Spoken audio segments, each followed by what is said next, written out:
that all this development goes ahead. But let us also remember that there are fundamental questions about whether or not the intellectual property regime is an equitable regime, because there is a difference in the standard of development of the North, which is the developed countries, and the South, which are the developing countries.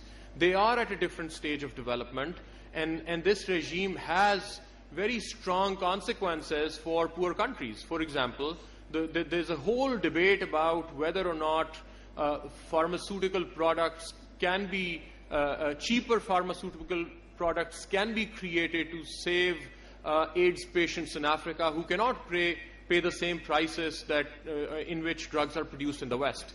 Now, this is a fundamental human rights issue.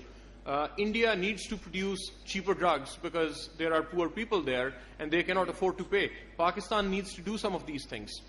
So there is a whole debate within whether or not the intellectual property regime is an egalitarian regime, which for our purposes is slightly irrelevant, because as a country, Pakistan doesn't have the international clout that we can either rebel against this regime, which is very firmly entrenched now, or as a country try and step out and say we're not going to protect other people's intellectual property. I'm not saying intellectual property should not be protected. What I'm saying is the existing regime has certain features which militate against poor countries, and within poor countries they militate against the have-nots. So that is something which we need to bear in mind. Just because there is a law doesn't mean that it is necessarily producing the best possible results that there are. That is just a critique of the intellectual property regime, which people should just be aware of, because it's important. The politics of it. Law itself, as I said, will not create ideas. We have a situation here where our national priorities are such that we are not investing, as a country, we are not investing in the creative process. And those priorities are very evident. All you need to do is pick up a copy of our budget and have a look at it. We are not investing in research. We are not investing in education. That document, our budget document, just reflects our national priorities. So long as our national priorities remain skewed, the geniuses that Pakistan has produced, the Nusrat Fateh Ali Khans, the Faraz, the Faizes, all of these have been these creative giants and have evolved in Pakistan, not because of our state policies, but despite our state policies. And that is the state where we are. So we need to be patriotic, but we need to be self-critical. We need to look at ourselves and say, why is it that we're not producing ideas? We're not producing ideas because we're simply not investing in the processes that lead to the production of ideas. And so long as we continue in this vein, there are going to be geniuses who will rise above everything else, who will rise above the circumstances and produce great ideas. And each one of us, each one of you sitting here, each one of us should try and strive to be that genius who tries and does these things. But then collectively, as a nation and as a state, we need to think about some of the things that we're doing wrong.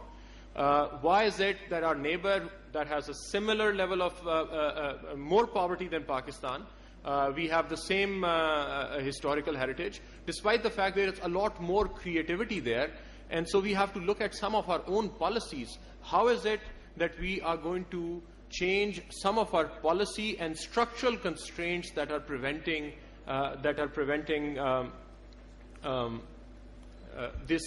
process of innovation? Intellectual property, protection of it, in principle, it's a great idea. It's a great idea because it's based on a very simple premise, and the premise is you should be in control of your effort and your labor. Just the way a farmer should be in control of what he produces and what he sells, somebody who's creating ideas should be in control of the outcome of those ideas. And if there is any profit to be made, that profit should go to the person who's producing ideas. That's just the basic legal argument in favor. There is the ethical argument, and the ethical argument is against abusing anybody else's intellectual property. And that argument is equally simple. You should not steal from somebody else. If I have written a book which is a copyrighted item, you should not steal it, because if you buy it, I get credit for writing that book. If you photocopy it, I don't. If you get it off the web, if you photocopy it and put a PDF on the web, then I don't. And so we are discouraging. The system is heavily against creativity in Pakistan, and by not respecting other people's intellectual property, we're further discouraging people who are in the creative process. So there's a strong moral argument for protecting IP rights. And then there is the pragmatic aspect, which the Director General spoke about as well, that as a society, if you celebrate people who are creative, who are producing things, then that just reflects a national mindset. If you're celebrating people who teach, there is more respect for them. If you celebrate professors, if you celebrate scientists, younger people get inspired by that and wish to follow in those footsteps. That is a process that we need to continue. But let us. I'll just stop here because time is short, and I'm sure there are going to be many questions. We have become a global village. The world has become a very small place. Flow of information can no longer be prevented. We will continue, and that is just my opinion, we will continue to have to follow ideas produced elsewhere so long as we don't get into the business of producing ideas ourselves. So there is a lot of conversation which goes into the concept of patriotism and in celebrating our own ideas and in denouncing ideas produced by other countries. But we don't need to reinvent the wheel. When we talk of Islamic history, we talk of mathematicians who produced new knowledge, which was then followed by the West, and then they kind of built on that knowledge. So long as we don't get into the business of producing ideas, unfortunately, we will have to continue to import ideas from wherever else in the world ideas are being produced. So I'll just stop at that and let the next speaker talk. Thank you very much. Babar Sahib, your speech was very informative, and we have gained a lot. And now it's the turn of course, Mr. Dr. N.M. Bhatt Sahib, but let me ask Bhatt Sahib whether it will be okay if both of you field the questions after you have finished your speech, or let Babar Sahib. Half a century in the field of nuclear technology and the R&D, research and development and education. I'm very pleased to listen to some of the ideas of our previous excellent speakers, particularly my young man sitting on the right has emphasized the stress on research and development and professors and teaching and education.